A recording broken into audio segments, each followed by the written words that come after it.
Blog Talk Radio.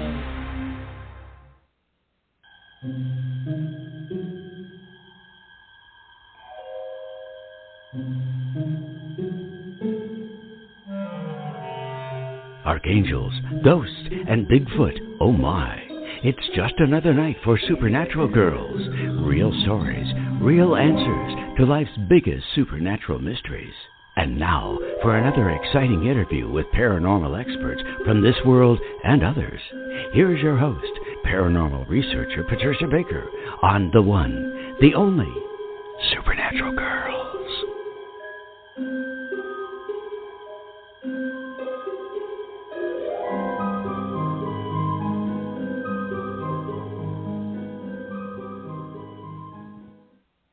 Welcome, everyone, to another exciting episode of Supernatural Girls Radio.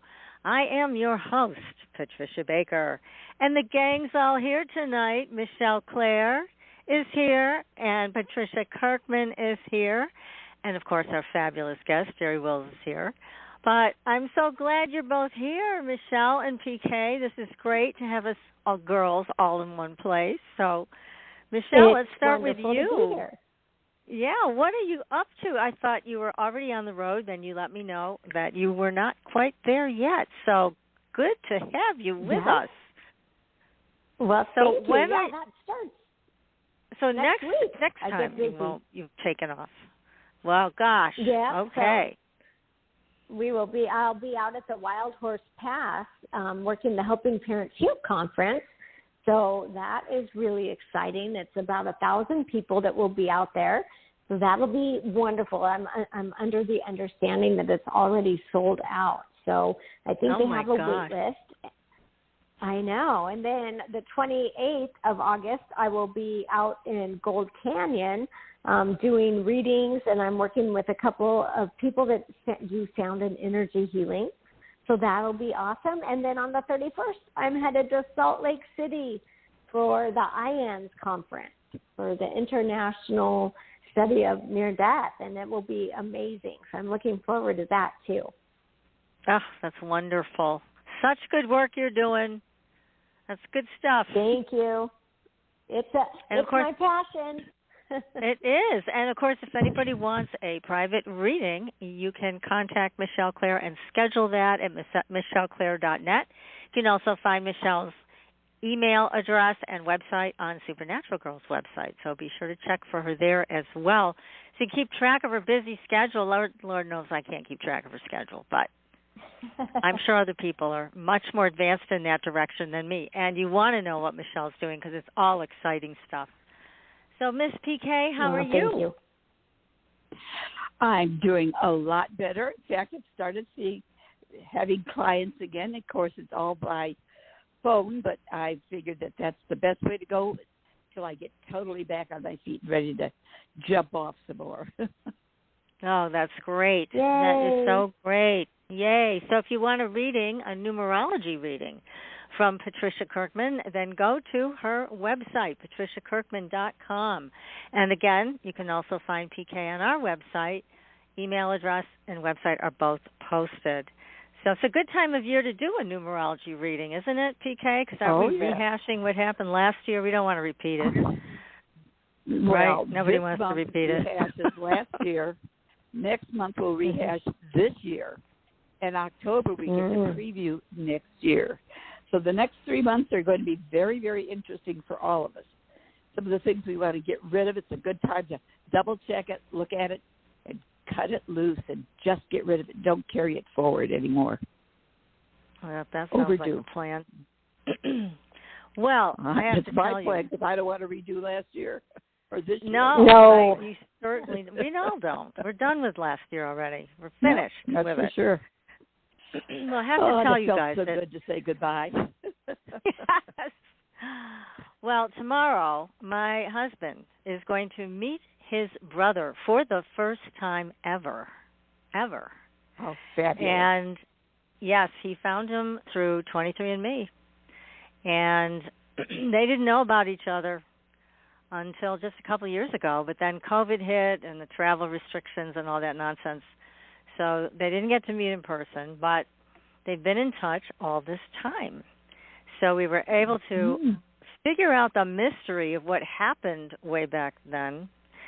So it's a very, very exciting time, and I can't wait for these two to finally meet.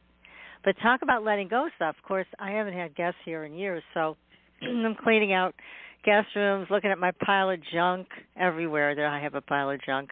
There's and just no knowing junk that at your house. Yeah, believe me, there has been an accumulation since you were last here. So just going on what you're saying, you're getting rid of the old stuff. So I just started filling up garbage bags and got rid of them. It felt so good. So it's like making room for the new. Well, I get to make room for the new every time my 11-year-old granddaughter walks in the door, because it starts, Grandma, do you have this? And Grandma, I need a book. And Grandma, I have to have a table for this. And I'm going, holy crap. But it's good because it's fading out that way. Oh, goodness. Well, tonight, as you all know, we are continuing our conversation with Jerry Wills. But before we bring him on, I wanted to mention again that our guest last week, who was talking to us about mushrooms and the healing power of mushrooms, both for mental health and physical health, is continuing his offer to the entire audience. And the offer is a darn good one. It's buy one, get one free of grow your own mushroom kits and extracts. So you can go to his website. It is Fungi Ally, which is FungiAlly.com. And the code is Heroic Dose. Heroic Dose. And I'm going to put that up on Facebook again. It was there last week. And at that time, our guest, Willie, was thinking he'd only keep it up for a week. But guess what? He loved being on the show so much and all the great response he got from everybody. So this deal, this is a really great deal, will continue. And his products are top-notch. So I'm going to start growing some mushrooms in the fall when the weather is a little bit cooler, and the mushrooms will be a lot happier. And I'm also going to try some of the extracts. So make sure you go to FungiAlly.com and see what he's got. It's interesting. And if you have any questions, just reach out. He's more than happy to answer all your questions. So we heard part one with Jerry about how he met this Pleiadian. And there's no doubt from what Jerry shared with us before that this was indeed a Pleiadian and that there were more of them here, not just one. So this whole friendship experience unfolded. So let's get Jerry on the show because we want to hear the rest of the story. Now, Jerry is a healer, and we all need to make appointments with Jerry because we all need some healing. So JerryWills.com. Is it JerryWills.com, Jerry? Is that what it is? .com or .net? It's .com. .com. JerryWills.com. You can schedule your own healing appointment with Jerry. And I'm getting a lot of static from somewhere. I don't know where. Is that you, Jerry? Are you doing that? Could be. Like I say, the air conditioning is close by. It's making a lot of noise. So can you turn it down a little? All right, let's see. How's that? That's better. Michelle's the one with the really good hearing. Michelle, is that better? It sounds better. But I would also hate to think of poor Jerry sweating and hot and miserable the whole time. So I will tell you, do what you need to do, Jerry. But we need to be able to hear you, Jerry. That's the problem. We can't have anything get in the way of what you're going to be telling us either, because we've been sitting on the edge of our seat since you last joined us on the show. So let me formally welcome you back to Supernatural Girls, and let's pick up on these very interesting Pleiadians. How they came to be with you, we now know. But what happened from there? What happened from your Peru meetings? Well, first, does this sound better now? Yes. It does. A world of difference. All right. Thank you. All right, what was the question? What happened? Let's take us through from you've already explained how you met this Pleiadian, and you've already explained too how there were more than one, and they wanted to meet your group, but they didn't want your group to know that they were ETs. But you continued your relationship with this guy for quite some time.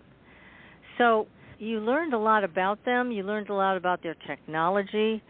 So what can you tell us? Well, the things that I learned about them were more in line with the type of people that they are. I saw a couple bits of their technology, but I really didn't have an opportunity to study it or, dig deeper into what this was that that I was seeing, because they really weren't saying, here, look at this. This is what this does, blah, blah, blah. Instead, it's just casual. Okay, I'll see you later. They touched the thing in his, Rich did, touched the thing in his belt, and he just evaporated. But, as that friendship matured over the course of a few years, and this wasn't every day, first of all. This was, at least twice a year when I would be going down to Peru with a group, and then I would meet up with Rich, and then, of course, the others that were part of his collective. It got to a point where, there was a familiarity there. And I'm not sure if I mentioned it before, but there was one night that I had, one trip, I should say, that I had taken several really nice pieces of equipment down to a local band. The guys were phenomenally talented, and I had some good equipment that I didn't need, so I thought I would just share it with them. So got down to Peru and presented it to them, and in return they asked me if I'd like to sit in for one set, which is about 20 minutes, when they were performing at a place called Ukuku's. Well, Ukuku's bar was on the second floor, and all the buildings in Cusco are pretty old. It had been remodeled and turned into a bit of a nightclub. It was a place that I would characterize just like Cusco. Cusco is really a crossroads of the world, and Ukuku's was the bar at the crossroads of the world. A lot of people showed up there. So, as usual, it was packed. I showed up. I forgot what time it was, but probably around 9 o'clock, and made my way through this crowd. And the band saw me, and they laughed and pointed me out and said, come on up on stage. They were getting ready to start their first set. I'd already practiced with them a few times to be familiar with the music. And so I make my way through, and I had invited Rich and his companions to be at that show that night. I thought Rich would enjoy it. He's, after all, sociologist, anthropologist, and here's a real sociological, anthropological kind of event. So he says, we'll try to make it. I said, tell the others, bring them with you. How many others were there, Jerry? Good question. Let me think about that. In total, there were, I think, 6 people, including Rich. There was a fellow there that looked like the Kung Fu master on Kung Fu, the series. He white hair, pulled back, bushy white eyebrows, had a Fu Manchu, and had the clearest white eyes I've ever seen. And he had this smile, nodding his head, when he stood up to greet me. There was a gal there. She had kind of short brown hair, just a regular build, nothing exceptional as far as the way she was built. Like, I'm talking about how they have pictures of Pleiadians that you see drawings of, and they're big-breasted and totally muscular, and they look like, goddess ready to, Well, it wasn't like that. It was just this normal gal with brown hair, and She had brown eyes, and they were incredibly transparent. All their eyes were very transparent. Her earlobes were also just a little bit longer, not quite like Rich's, but a little longer. There's another gal there that had longer hair. She was kind of a sandy blonde. And again, nothing spectacular. She looked like a very smart woman, a bit reserved, and shook my hand. The others, I gave a hug to. She shook my hand. Then there was Rich, and then there was a guy. Looked like a hiker. I mean, if you'd seen him out on the trails, you'd just think he's some guy from Europe that'd been hiking. He had kind of pale blue eyes, not quite as blue as Rich's. Messy, curly hair. Looked like he just gotten in off of a 4-day walk through the Andes. Had his backpack there. And then another fellow that was a little bit older than any of them. And he had, nicely combed hair and dressed, like in typical traveler clothing. Had a vest and a long sleeve shirt, jeans, hiking boots, and nothing really too amazing about the way he looked either. And his so eyes you wouldn't were have also picked these brown. people out. You wouldn't have picked these people No. out of a crowd and go, oh, they kind of look a little like different, or they look more like ETs with wide set eyes, etc. I mean, you did mention Rich's eyes were incredibly blue and beautiful in a very different way, but not the rest of them. So, okay, Well, that's interesting. So they wanted to blend in, apparently. Well, yeah, and they blended in very easily. Rich's eyes were like blue topaz, for example. This other fellow, I don't really know what their names were. His eyes were a little lighter than that, but still kind of a sky blue color. The brown eyes, although from the gal to the man, their eyes were kind of, they're very clear. I mean, that was one of the things that was astonishing to look in their eyes. There was something there. Just how you look in someone's eyes, you just get this impression. But they were very clear, just like smoky quartz, for example, something like that. Just very clear. The only guy that really stood out was the Asian fellow. I mean, white eyes, with white hair and a white Fu Manchu. Yeah, that's different. Oh my God, you see him, you can't help but just stare at him for a while, just sort of soaking in what you're looking at. And he had a serape and a walking stick, and just really an amazing looking man.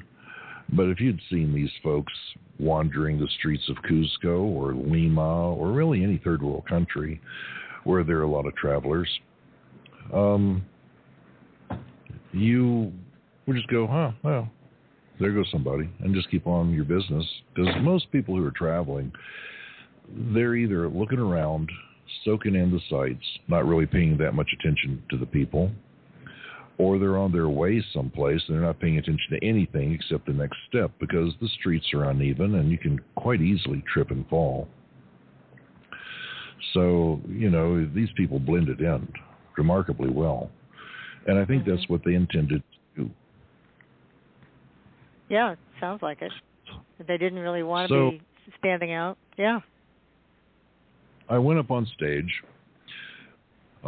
Somewhere I have a recording of this. And I think on the recording I've actually got Rich and the others. But I don't know. I'd have to go looking through boxes and boxes of tapes. But I played that set. And at the end of it, I went over and had a juice drink, because of course they serve alcohol at Cuckoo's, but these folks were all drinking different fruit drinks, and I didn't want to drink anything either. And of course I don't drink, so I was sitting there, and I ordered up an orange juice with mango and got that real quick, And we sat there and talked for a few minutes, not very long. And as soon as the drinks were done, Rich says, well, we need to be leaving. It was a lot of fun. Thank you so much for inviting us. And I said, I'll walk you out.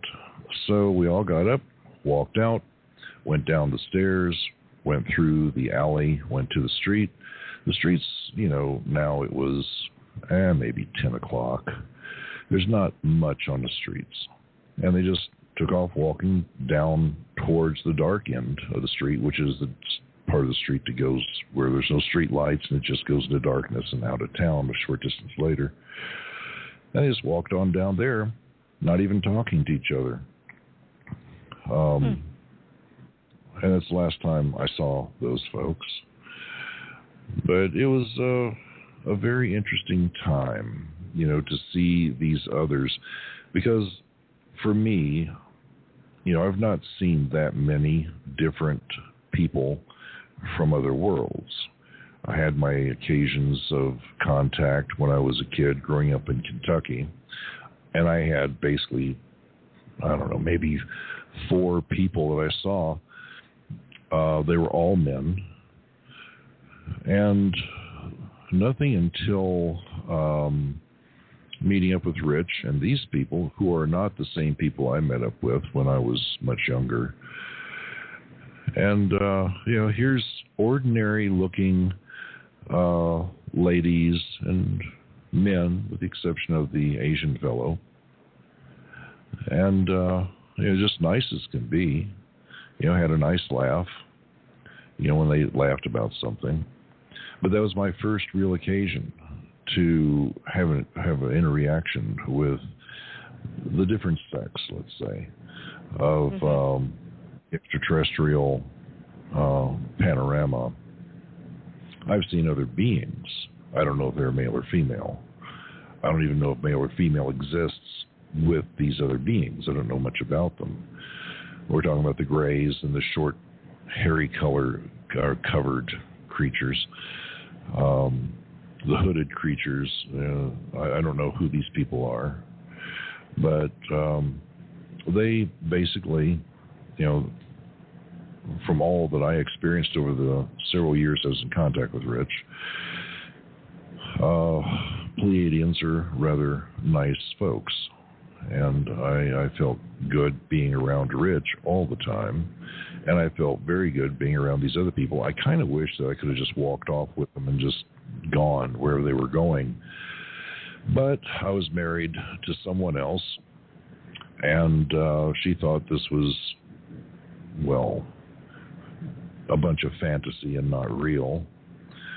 And to the point where she didn't really come down to Peru hardly at all after a point. And then I had the responsibility to my passengers, who were also there at a Cuckoo's. So, I couldn't go with them. I really wanted to, though, because I had a feeling they were going to touch a little thing on their belt and just go poof and be gone. And no bones about it. Come on, guys. You can't just leave me standing here. Well, but you haven't had any contact with them at all since then? I mean, because before, your contact was telepathic, and it connected quite well. But have you tried again to reach out to them? Well, not since several years ago.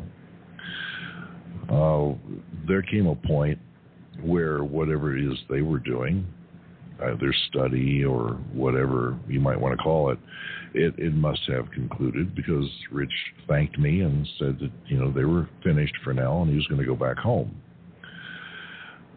Between that occasion when they were there to Cuckoo's that night and the next several years, because there's a total of about 5 years that I was in touch with Rich, and I think this happened probably year 2 or year 3. There were still several occasions where I had contact with Rich, and it was telepathic, and then it was in person. And, he showed himself to the passengers in person. They didn't know who they were meeting. And then on a few occasions, I can think of probably 5 or 6 occasions, folks, when you're in Peru, you want, because it's famous for UFOs, so you want to go out and look for UFOs. So part of what I thought was big fun is we would get together at midnight, take the bus, we would go to a lake called Waipo, which is above the Sacred Valley, and it's outside of Cusco, just nestled away, away from everything. At least it was. I haven't seen it in years. But we would go up there and look for UFOs, wait and watch. And so I would tell Rich, here's what we're going to do. It would be really nice if, you could maybe let us see something. And he always obliged. This one particular night was so funny. Had a fellow from Europe, and oh gosh, there was about 20 people. Another 20 people, about 15 were on this outing. Some of the folks were older. They just, they were tired or they didn't feel well enough to do it. But about 15 people that night.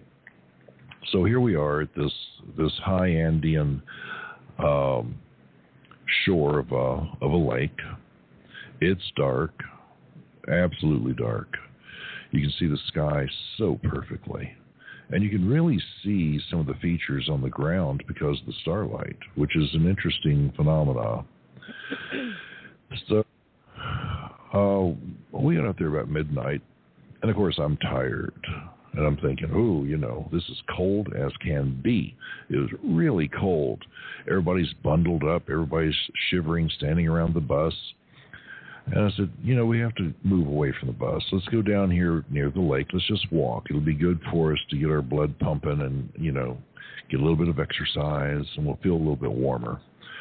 So we took off walking. It was about a quarter of a mile to get from the road to the edge of the lake. So we're walking towards it. Now, the fields have been plowed by oxen, by the way. Probably a few months before, and it's rained, so the ground is a little uneven. And so we're making our way over there. It's dry now, of course. And we stopped, and it was a terrific view, hemispherical, of the mountains in front of us, which would be past the lake, and you just make a 360-degree sweep. Those mountains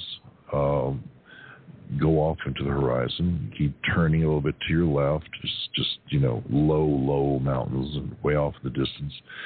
And turning more to your left, now you're looking somewhat behind you and back towards the bus. There are really tall mountains that are close by. And these are the mountains that are right above Sacred Valley. So if anyone's ever been to the Sacred Valley, they know exactly what I'm talking about. You keep turning further left, and there's this big white glacier-covered mountain. I forgot the name of that one. And then past that mountain is Machu Picchu, quite a distance on down that valley. So we're standing there, and I heard Rich in my head. He says, "Are you ready?" I lit up a cigarette, and I said, "Yeah, let's do it." And so he laughs, and silence. So the next thing you know, there's an orange light that appears on the mountains just past the lake. This is not a huge lake, but it's probably 2 or 3 acres in size. And there's an orange light that just slowly comes on. And then there's another one that slowly comes on. Then they both go out. And Rich, in my head, says, "Look behind you." So I told everybody, "Let's take a look at the mountains behind us, folks." So we turned around, and there up in the sky were these really intense, like xenon bulb bright white beads of light descending out of the sky. There was 3 of them, and they went down behind the mountain and then came over the mountain, and you could see part of the mountain light up from them. And so it just moved farther forward and just parked. Then they went out. And so folks are really excited by this. Then there was a series of orange lights that came on. I think there was 3 of them in a different place than where these 2 white lights had been. And Rich then said, look around. So I looked around, and there were several other orange lights. It seemed like there's 4 or 5 of them all the way around us in a circle. And I said, okay, that's pretty thrilling. He says, okay, are you ready for the next thing? I thought, wonder what that is. He must have heard me in my head think that, and he laughed. He says, look towards the lake. They instantly appeared right above the lake. Just there for not much more than 15 seconds. Everybody was looking at the lake. And folks saw it, and they just stopped breathing. I know I did. I was real surprised. Just this large, luminous, you couldn't make out what the craft looked like, just this large, not incredibly bright either, but large, luminous thing right over the lake. You could see it reflecting in the water. Well, this one fellow, and the reason I was laughing earlier, this one fellow was standing there with his camera, and he's going, oh my God, he was all excited. And he took off running. And he had this thing in sport mode on his camera, I suppose, because this flash was going off just, boom, boom, boom, boom, boom, boom, boom, boom, boom. The flash was going off. And then he fell. Ooh. Oh, dear. Right onto his camera. Oh, no. And so everybody rushes over to help him. I'm standing there just dumbfounded. This was really a thing to see. And me and 2 other gals, because the others are closer to Alfred. I think it was Alfred was his name. So they ran over to help him. It all happened so quickly. And this thing over the lake moved upward just a little, and then there was this flash of light that was just like you're in the dark and someone just puts a flash in your face and you're blinded for a second. After that, it was gone. And I didn't know if Alfred had done this. I didn't know if someone else had taken a picture of us. And I was asking folks, who did that? No, it came from over there. It came from that. Well, now it's gone. But it came from that thing. So I asked Rich, what was that all about? And he said, wanted to give you some idea how things can be done. He says, you'll understand later. Okay, I'll take it, at face value. Everybody was thrilled. It's now close to 1 o'clock in the morning. The orange lights have moved around, and they've just gone out. And it's cold. We're tired. We have to be up at 6:30, so we all head back to the hotel down in the Sacred Valley. From that point forward, the trip was just the trip. Went and saw things, did things, and had a great time. When we got to Lima, I can't think of the name of the hotel, but I can see right in my mind where it is. I could walk right to it. It's a place we normally, the Hacienda, that's the name of it. I was up on the 3rd floor, and several of the folks on the trip were the 3rd or 2nd floor, and people were going down because, from there we're going to the airport. We're leaving. So folks were taking their luggage down, and, I'm usually the last one because I'm making sure everybody else is covered and everything is going smoothly. I have a team downstairs managing inventory of passengers and taking care of all the luggage and making sure everything is taken care of, including all hotel bills, everything that needs to be done. So I'm the last one. These other two gals who had been standing with me there at the lake, they were also running a bit tardy, and they showed up as well. The boys meaning the guys at the hotel that grab your luggage, the boys came, grabbed the luggage, ran down the stairs with it, and me and these other two gals got in the elevator. Well, just as we're about to step into the elevator, the door opens, it dings, and you know how it's morning and you're thinking about so many things, but stepping into an elevator is nothing. You just jump in and go down. There are 3 floors. It's not that big a deal. So the door opens and dings, and I stand there just dumbfounded, staring at the elevator. I'm not moving, and the other 2 girls look like they are too. And so it is like just waiting. And they look at me, and I look at them, and I said, I want to take the stairs. They said, yeah, we are too. Which is bizarre. So what, were you getting like a spooky feeling that there's something up? No, just a mindless stare off into the distance kind of feeling. It wasn't anything but that. It was just like, you just sort of go megos, like your eyes glaze over and you're staring off into the distance. It was that kind of thing. And we kind of snapped out of it when I said, I want to take the stairs. They snapped out of it. Yeah, we are too. And we went down the stairs. The door closes. On the second floor, as we're going down the stairs, ding, and some Peruvians get into it. The door closes, and then an alarm goes off. Not a real loud alarm, but it's an alarm. We get downstairs. What is going on with this? The cable on the elevator snapped, and they're stuck. Oh, God. No. Oh, yeah. Nobody was hurt because the elevator was designed so if something like this happens, the little arms reach out and lock it into place. But it's going to be a few hours before they can get out of it.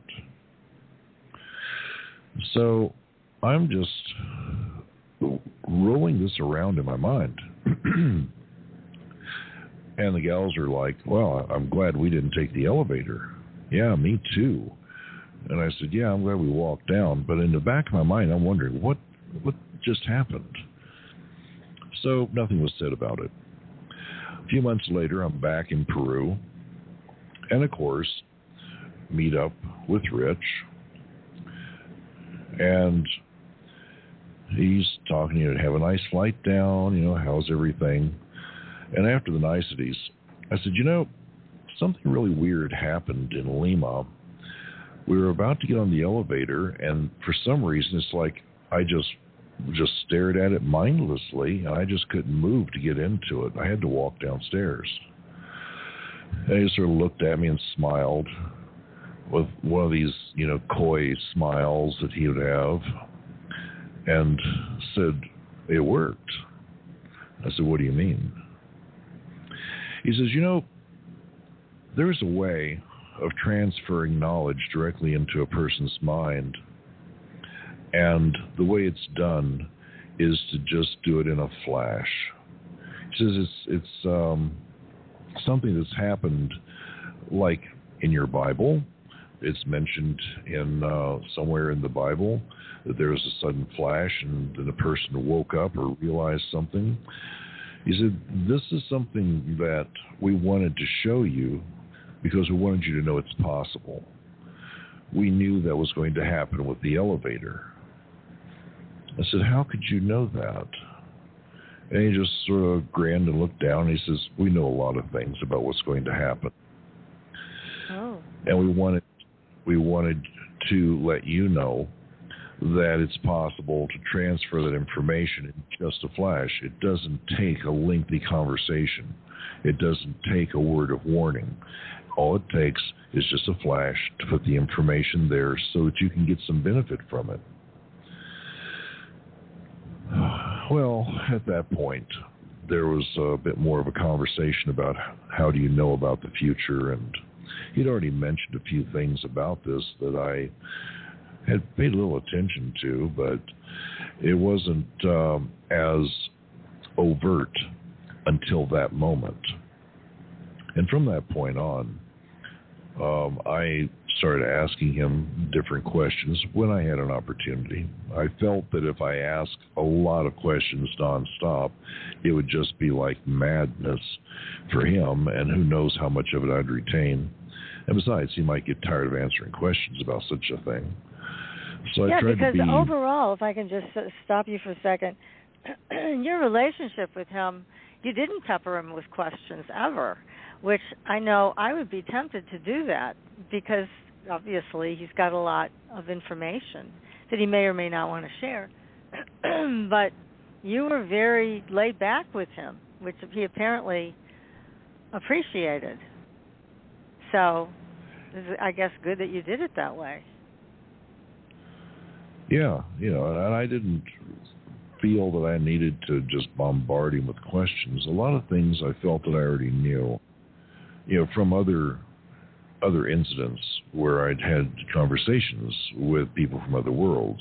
I was deeply interested in his world and what he knows, but at the same time, I don't know, maybe I just learned over the years that if you're going to have a conversation and a friendship, there are some things you learn along the way. You don't learn it all at once. Mm-hmm. But with this particular event, it really had me curious. And so I started asking him questions about things. And he was forthcoming with answers. Either he could or he couldn't tell me. And I said, is it because you're not allowed to or because you don't know? And he says, well, I'm allowed to tell you whatever I want to tell you, but some things I just don't know. Oh, okay. An agreement had been struck where, he felt that there were some things that would be good if I knew them, and I didn't know the right question to even ask. So I... just said, well, if there's something you feel is important that I should know, then tell me. I'm interested in learning.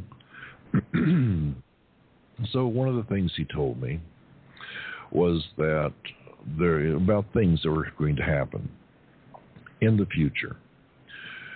And these things were near and far. In other words, they're going to happen soon, or they're going to happen a while from now. There really wasn't a timeline drawn out. It was just, these are things that'll happen.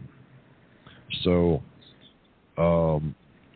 just a thumbnail sketch of some, because some of it was like, just goofy stuff. But a thumbnail sketch would be, okay, there's going to be an event where a nuclear reactor is going to go into a meltdown situation and is going to contaminate your oceans. And it's not going to stop, not for thousands of years. Ugh. Well, where is that going to happen? He says it's going to be over, in the easy, what was it? It was like Japan or something. He named he named a name. He didn't name a country, and I didn't recognize the name. But now I do. Fukushima. But yeah. At the time, it was like, I don't even know what that means. And, of course, that eventually happened. He mentioned earthquakes and volcanoes that would erupt. And of course, they happened just as he said they would. At the time also, I was thinking, I really like it in Peru And I'd like to just leave the United States and just live down here because this is a really great place. I mean, I feel so good here. And so it was also concurrent with, as it has been in the United States for decades. I mean, you're wondering what's going to happen. Is this actually going to be a safe place to be, government-wise and all that? And a lot of people have asked those questions. And as I mentioned to him, I was thinking about living in Peru and what's going to occur that would be the impetus for me to seriously consider this. And he said, well, there's going to be a virus that is going to break out. He says, it's man-made. He says, your people made it. And it'll cover all corners of the earth. It'll go everywhere. And it'll cause a lot of death, a lot of problems. He says, it's not a good thing, but it's going to happen. So can't we do anything to stop it? And he said, no, there isn't anything that can be done to stop it. I says, okay, so I need to get out of the U.S., I guess. And he says, well, it's not really going to be a question of going someplace because there's no place that'll be safe. I said, well, I'll just go to another country where at least it won't be so restrictive. And he just sort of looked at me and said, no, it's not a question of whether you should go to another country or not, or whether you can get out of the United States or not. That's not it. It's whether you will be allowed to come in, because you won't be allowed to come in. And if you go there, you won't be allowed to leave. He says, you're better off staying where you are. Well, we're talking back in the mid-90s. So that was something in the back of my mind that, it was like, well, it hasn't happened yet. 10 years later, 15 years later. So I just sort of forgot about it. I was doing an interview with Alfred Lamont Weber, I don't know, back early part of 2000s.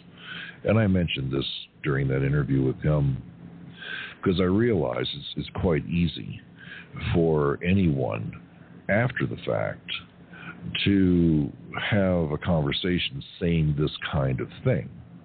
I mean, right. You can sound legitimate as anything and still make up a big damn story. Right.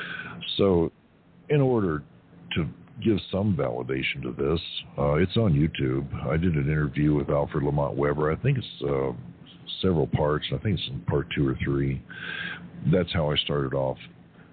Well, that's how when he edited it, it's in one of those edited segments, but that's where I started back, gee whiz, 2003, 2005, something like that. And I said, this is what Rich told me. So it's not that I'm saying it now after the fact. I was saying this back, years and years ago. I was telling people about it, before the year 2000. But does that mean that they are from these Pleiadians, Rich, etc., from a future time, or that they just have access to a timeline? I think that they travel unrestricted. And now I know more about how they travel, not because they've told me, but because I've figured it out. Having spoken to scientists and others, the way that they travel, the future and the past are not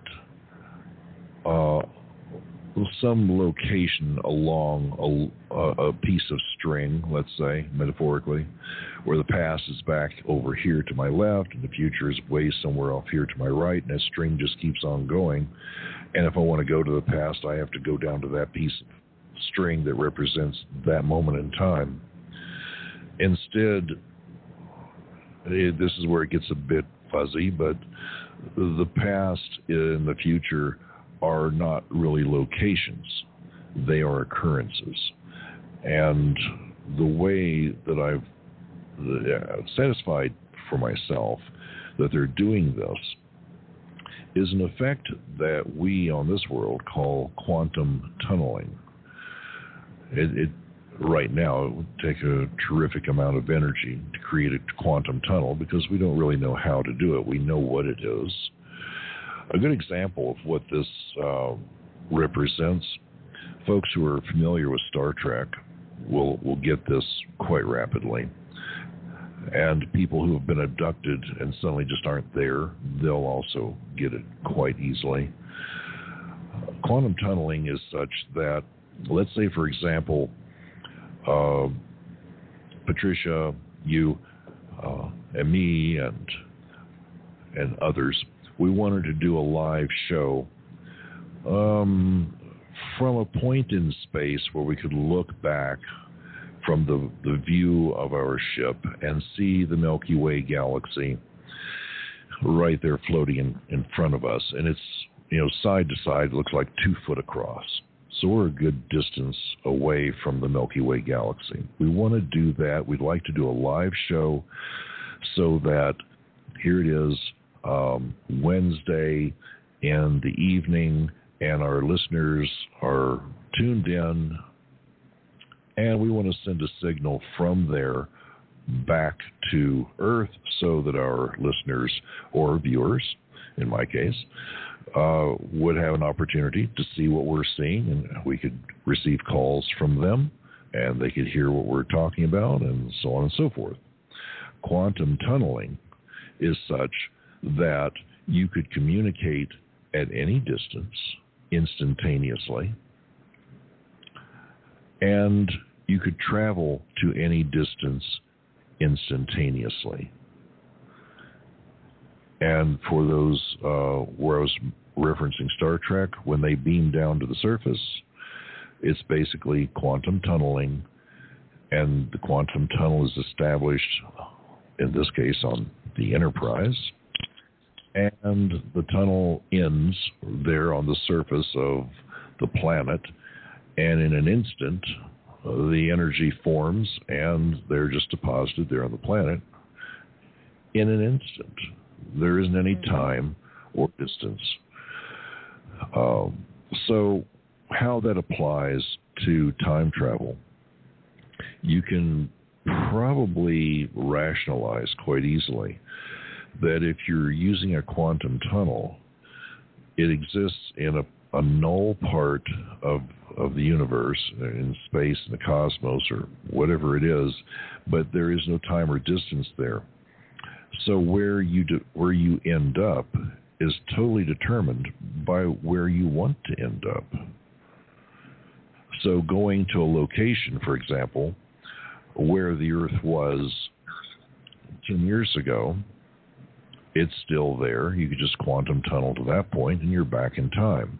Or where the Earth will be in 30 years or 15 or whatever, and you just boom, and you're just right there. Of course, you travel in a ship to do that.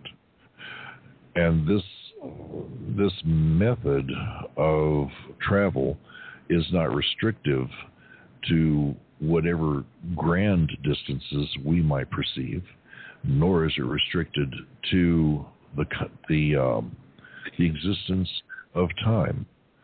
We choose when to be wherever we want to be. So it sounds like this type of time travel, though, is observational. Because as you asked, is there anything we can do to change this? No. And yet this was this horrific event that is still having pretty horrible ramifications amongst people who took the shot, amongst people who didn't take the shot. There's a lot that is reverberating with this in a very horrific way. But it's like he was observing it, and he passed that information on to you. How did you feel when he said, no, you can't change it? Nothing you can do. Well, you'd have to know Rich. You see, it would be like talking in some regards to Spock. So I said, can I change it? No, I can't, because I have no means to change it. I didn't say, can it be changed? I said, can I change it?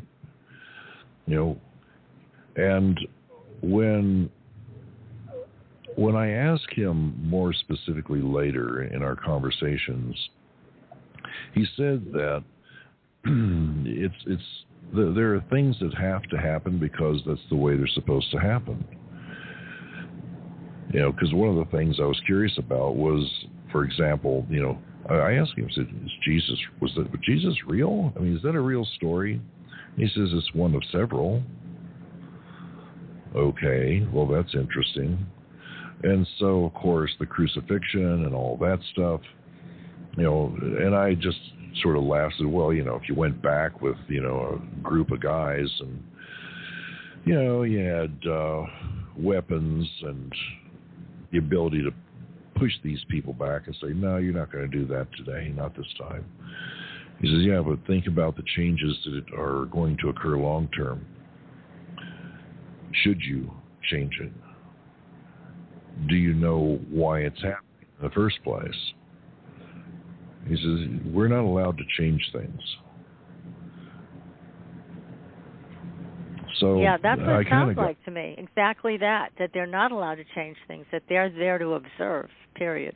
That's it. That's pretty much what I got, too. His interactions with me must have had some purpose or reason. And I don't know the depth of what that might be. I might never know. But it certainly was very revealing during that time, at least to me, because I had a chance to look beyond, what the normalcy of my life had become. It was quite an event. And I know there are people, because I've had it happen, there are people who go, oh yeah, great story. Can you prove it? And I just laugh and tell them, I really don't give a damn if you believe it or not. I'm not telling you this because I'm hoping you'll believe it or it's going to do something like spectacular to change your life. So I don't care one way or the other. You wanted to know? This is what happened. Take it or leave it. Yeah, I noticed that in one of the presentations that you did that are on YouTube about Rich, a lot of people were mad at you because you never got a picture. And they said, look, if you don't have a photo, it didn't happen. And, I started laughing. I'm like, that's the mindset today. It's like, you can talk about this all you want, but where's the photo? Where's the video? It's just so funny. Yeah, and it never occurred to me that I needed to prove anything because it was a personal experience of mine. And I had no intention really of making any waves about it. Like I said, a person either believes it or they don't. It's not going to make any difference one way or the other, whether they believe it or not. It's just something that happened to me. And as far as pictures go, I'll tell you, even having a picture doesn't really do you much good. When Kathy and I went deep into the Andes looking for lost cities, we went up about 85 miles up the Tocachi River, north central Peru. A real dangerous area. But still, we went. And the point of all this is the picture. Well, one of the things that happened is that we stayed with this mountain family, a man, his wife, and 2 daughters. And we had a meal. Well, Kathy had cuy, which is guinea pig. I didn't want guinea pig, so they fixed me a bowl. It's like a stew. Guinea pigs like eating a rat, really. I didn't care for it. So they fixed me this stew that had bear meat. Well, the bear meat was like chewing tough bubble gum. You just could never chew it enough to break it down. It was delicious. So I was swallowing chunks whole, basically. The next day, the man, what was his name? Juliano, I think. Anyway, he brought out this bear skin. That was the bear we had eaten. And it was a bear that had been skinned, and talking about the head and everything else. So he put one of these really old artifacts that he had found, a really huge metate, on this bear skin. And Kathy was sitting there with it, and I took a picture. Well, the only black bears in Peru are called cuckoos. That's what a cuckoos is all about, that bar. It is the spectacled bear. It has spots around one or both eyes. And they're white. It's a black bear with white rings around the eyes, and that is called in Quechua the cuckoo. Thus the name of the bar, cuckoos. It's a sacred bear. Well, this bear did not. It was just a black bear, and Juliano told us when we got there we couldn't pitch a tent. We had to sleep inside the building with this huge thick door because of the bears. And I said, the cuckoos? He said, no. They're grande, negro, big black bears. They're very dangerous. So this door was like solid wood and at least 8 to 10 inches thick. It was just gigantic for a door. All the doors to all the entrances were that size. So we got a picture of this because I had never heard of a black bear in the Andes. And it turns out no one else has ever heard of this before either. So I, of course, had the picture. Got back, spoke to different people, universities that are into bears. I forgot what it's called now. And showed them the picture. And without exception, no, there are no black bears in the Andes. They don't exist. And I said, but I have a picture. You could have taken that picture anywhere. I said, but I didn't. Yeah. So no one believed me that we had a picture of a bear skin, of a bear I'd eaten part of, and it was not the cuckoo bear. The spectacles. Not only, that you make a good point with that. Obviously, people can pick a photograph apart or a video too. But it is strange. When you started telling this story, I'm like, I never heard of a black bear in Peru. Where in Peru? That's so strange. But yet you had that experience. It was your experience, Kathy's experience also. So it's fascinating. It's fascinating. But what also is intriguing about the story is these bears sounded pretty aggressive to the point where people had to get a huge, thick door to stop them from coming into their homes. I mean, that's even more troubling than are they there or not. It's like, wow. I mean, even here in this country, bears that come into homes, that's unusual. It's not the norm. But it sounds like in Peru they were scared, which they probably should have been, about these bears coming into their home and being aggressive. Yeah, well, they were. They were very, they're quite aware of them. You see, these folks have cattle, and, you know, here in the States we think of cattle and they go out grazing on a farm or a ranch, and there's fences and so forth. There, they put punch a hole in the ear and tie a piece of cloth to that hole in the ear, and that identifies who the cattle belong to. Then they turn them loose, and they make their way up the in that particular region. Of course, it would be the Tocachi Valley, people want to look it up, it's Tokachi, Tocachi, Tokachi, Rio Tokachi, specifically. White Cat? Was it an E and not an I? Okay, sorry. CHE.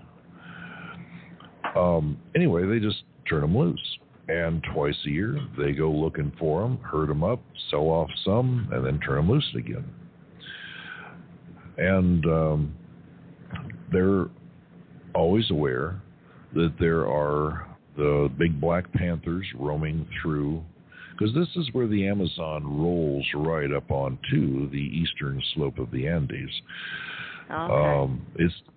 It's high elevation. I mean, where we were staying, we were at about 6,000, 7,000 feet.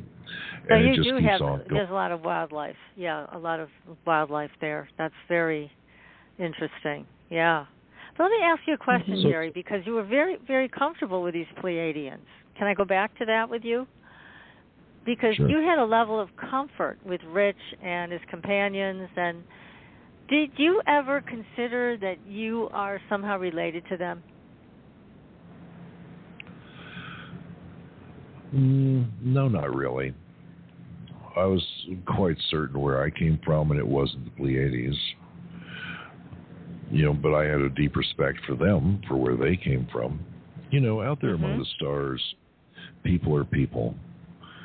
Sure, you have other races.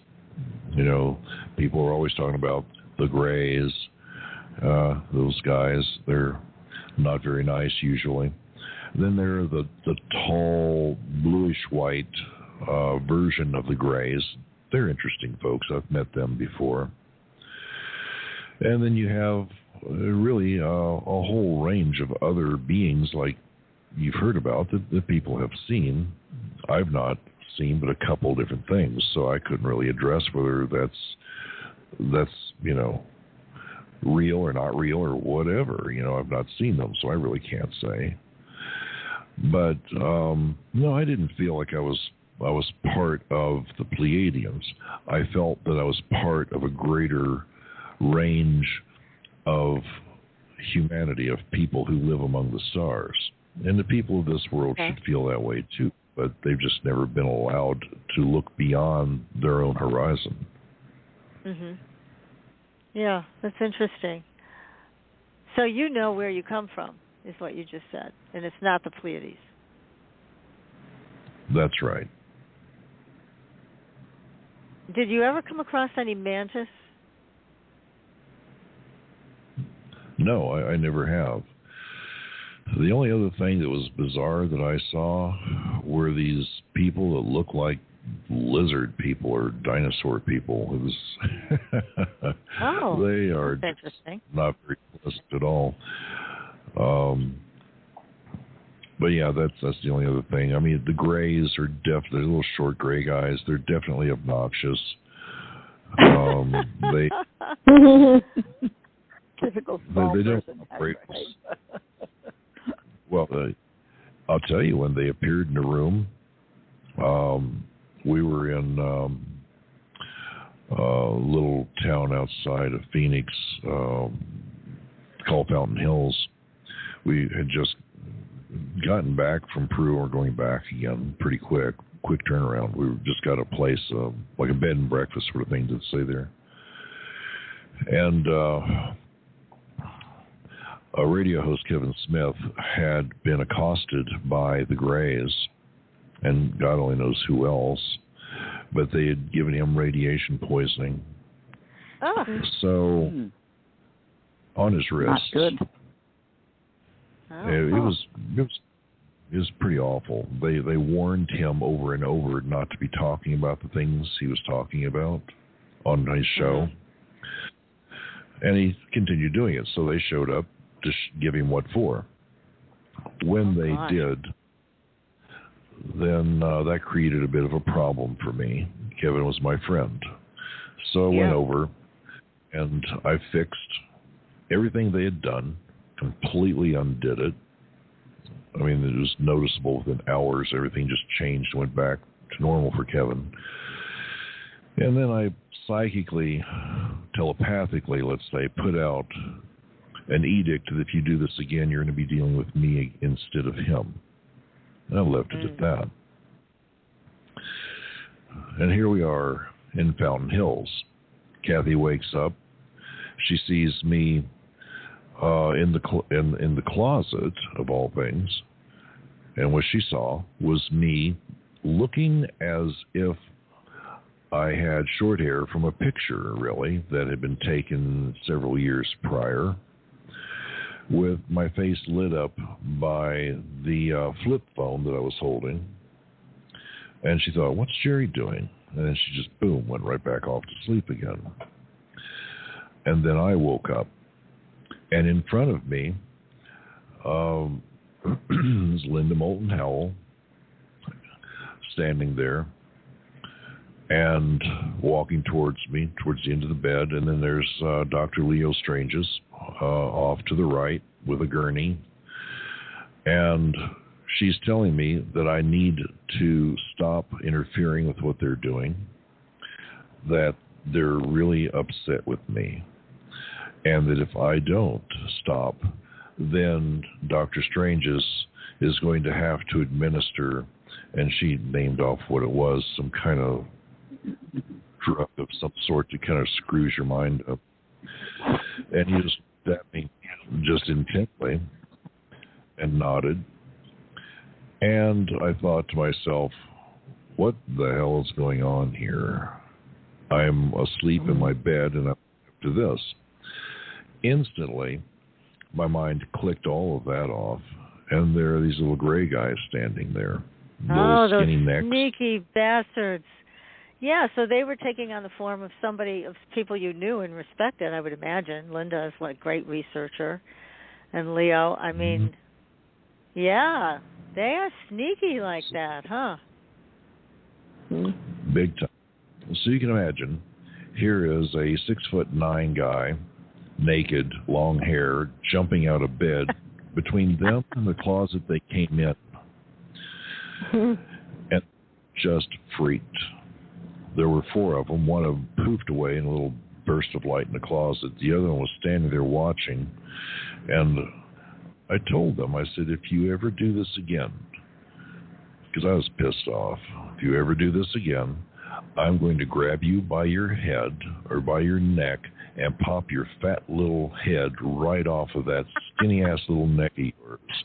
And you're not going to like it. So I'll have you as a selfie on my wall. And I said, do you understand me? And they're just standing there just making clicky noises. I said, I'll let you go this time. But if you ever do this again, all bets are off. I will hurt you. And I stepped aside. They ran just fast right past me into the closet. Poof, poof, poof, little poofs of light, and they were gone. I woke up Kathy, and she goes, what's going on? What happened? And I said, this is going to freak you out. I told her what had happened. I turned all the lights on everywhere in this little apartment we're staying in, because I was kind of freaked out too. Yeah. And so I went out on the balcony to have a cigarette. It's very quiet, 3 o'clock in the morning, and suddenly the power goes off in the entire area. And there is something going on that you can feel, but you can't see. Comes back on, goes right back off again. And finally it came back on. I shut everything down, went to bed, and finished sleeping for the night. I've not had them show up again since then. Good. But it was quite an event. But I've met several different races, and while I don't particularly care for the Greys, I think they would make for good conversation if you could actually get them to do more than make little clicky noises. But I've had conversations with the others, including the tall blue-white ones. They're interesting folks as well. Just like the Greys, they don't have any emotions. They're pretty much this or that, black or white. They're a much different breed of being than the people like Rich, for example. I mean, they're more like humans. Right. But with these little guys, why would they care whether people are talking about abductions and UFOs or not? I know Men in Black are traditionally known for wanting to shut people up, but why did the Greys want to shut people up? Do you have any sense of that? No, I really don't, and I've wondered the same thing. Yeah. Yeah, it's almost like they're working for somebody else, but I've never really gotten a deeper understanding of what that's all about. I've had the Men in Black do things in the past, and I can't figure them out either. I don't know if they're from this world or some other world.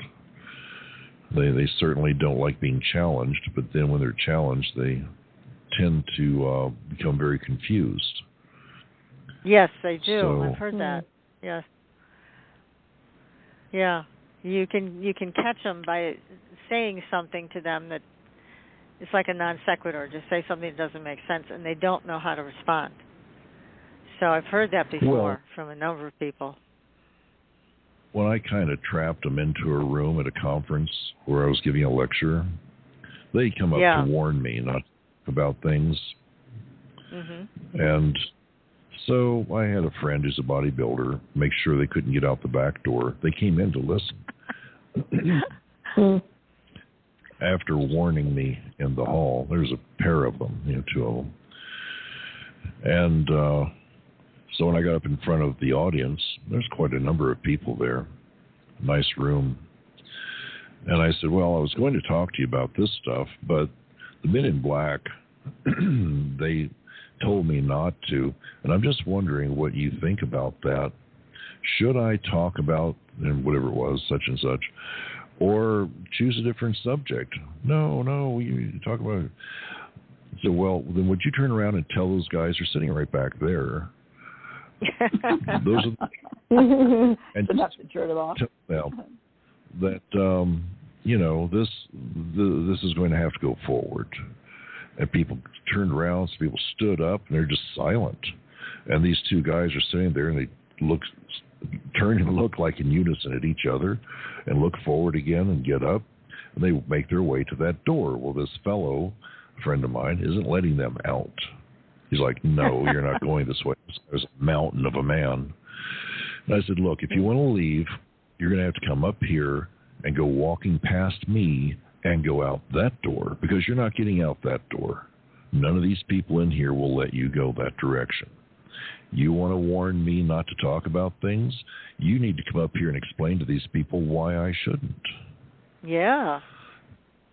Mm-hmm. So they were like bumbling and bumping into each other, and finally they walked up, the aisle and walked right past me, walked over and went out the door. Didn't even look at anybody. And the place was like just silent. And to this day, how many people that was, just something I had set up. I didn't, but what a thing. And of course, the Men in Black stopped giving me any crap after that.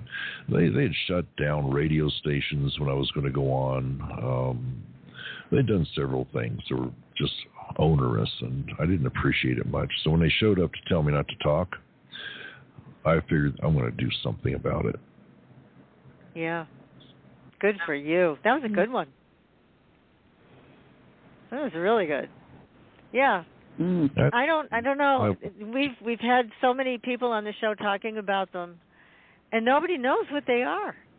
There's a lot of guesses, but nobody knows. I mean, they say that somebody came. Who was it? John D'Souza came on and said that they were repurposed human corpses. Now, that's disgusting. Oh, definitely disgusting. Yeah. But nobody knows for sure who they are, who they're taking orders from, why they're doing this. Yeah, it's a big mystery. It really is. So I don't have a clue, but I think we have a choice whether to be intimidated or not. And after a lot of my experiences through life, I know it's easy to be intimidated. It's easy to get really shaken up. I mean, even if those guys were showing up after all I've been through, they show up in that room in Fountain Hills. I was pretty shook up by it. I couldn't believe it. Mm-hmm. But still, I refused to be afraid. They'd taken me by surprise. Have you ever been afraid of anything, Jerry? Spiders. Dealing with these people. Spiders. I don't like them either. Yeah. Spiders. Well, good for you for standing up to them that way. Not in great. Dealing with these people. No, I've not.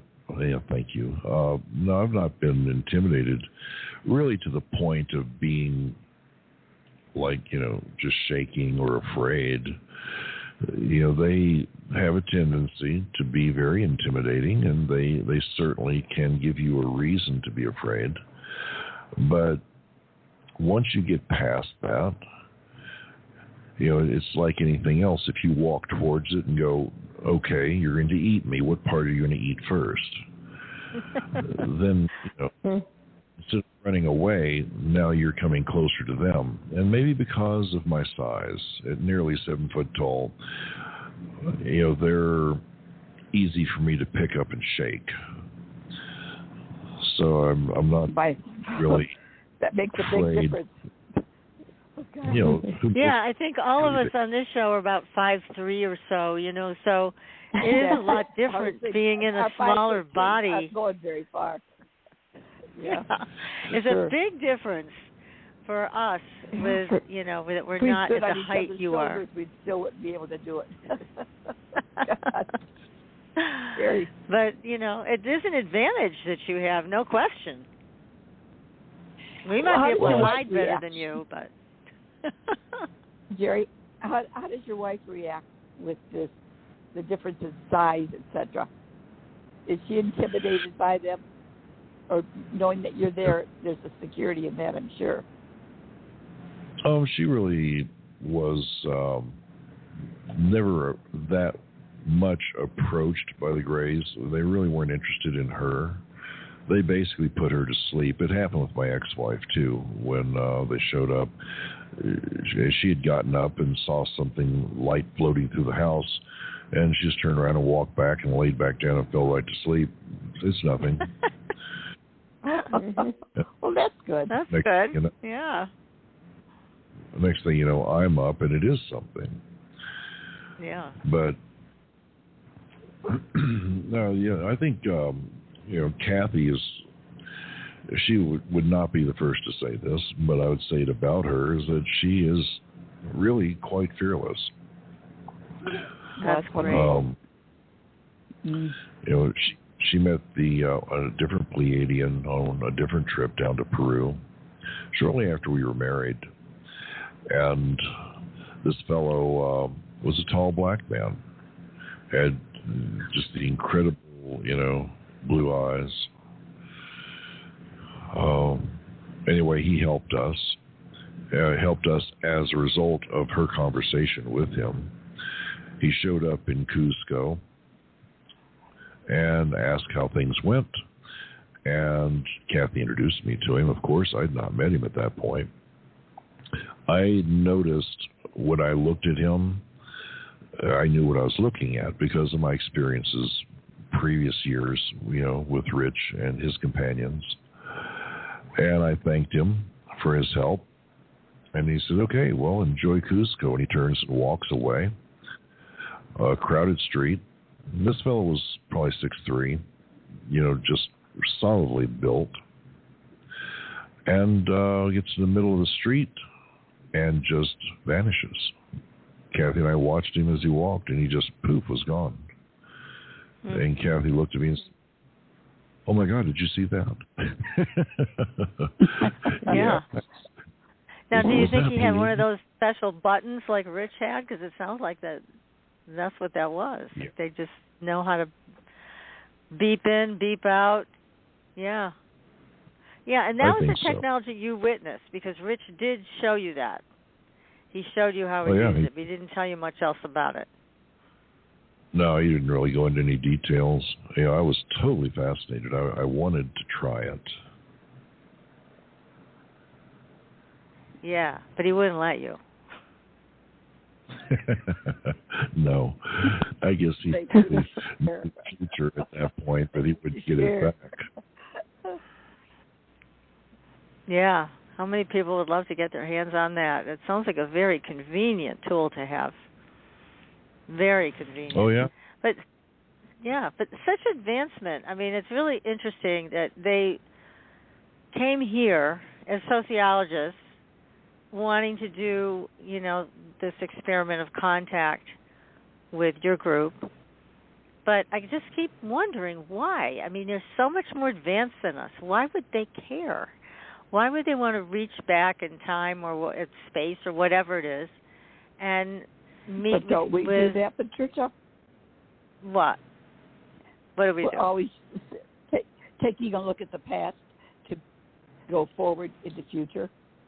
Maybe that's what they're doing. I don't know. I mean, it's. I don't think so. I think what they're doing is a lot different. It's just like a formal study, sociologically, of these people on Earth. But like I'm saying, is they're so advanced. They have so much at their fingertips. Literally, their technology, their ability to go back home and to their planet, then come back here. I mean, it just seems like, why would this be of any interest to them? And I take your point. PK, and what you're saying is that we like to study our history and archaeology and things like that, but I don't know. They just seem so much more interesting as a people. It's like, why come here? Everything seems Are we that interesting? I don't know. Maybe we're interesting to them. Maybe they're more interesting to them than they are to me. I kind of had a conversation along those lines with Rich. Not exactly, but what I remember about it is that he was very clear that people like ourselves exist in many places out there in the galaxy, maybe even further out into the universe. Mm-hmm. And we all came from a common point. We didn't just originate as we are now on this world as they originated as they are now on theirs. Instead, there's a very lengthy history that goes back quite a distance.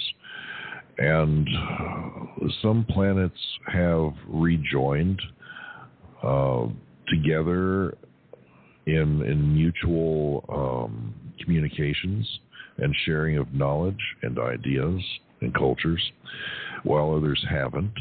Some haven't advanced to the point to where they're really able to do that, and others are getting close to where they could. And I think maybe this world is getting close to the point to where it could. I don't know that for sure, but probably one of the reasons that they would want a cross-section of people from this world would be to understand where people of this world are emotionally, intellectually, philosophically. And that could be a method that they would use to catalog our progress where we are now. Because, certainly they were talking to the people that I took down to Peru. And, of course, like I said, the people that I took with me, they didn't know until later after I told them. Oh, you did tell them later. Okay.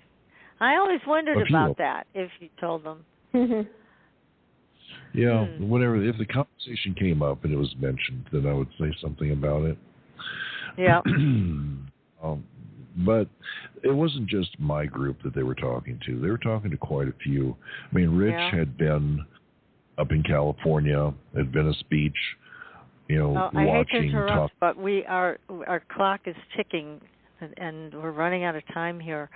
Well, you know what, Jerry? I think you're a true friend of the universe, and it's always a pleasure to have you here to share your experience with us, because you have very profound experiences. It's so exciting to hear from you all the time. So, again, thank you, and of course we're going to have you back because there's more we know there's more, right, everybody? Definitely. There's always That's more. for sure. Yes, so thank you so much. We'll be back next week with another great show, everybody. Till then, see you on the Blue Highway. Good night. Good night. Good night. Good night. Thanks for listening. Tune in next week for another radio adventure with Supernatural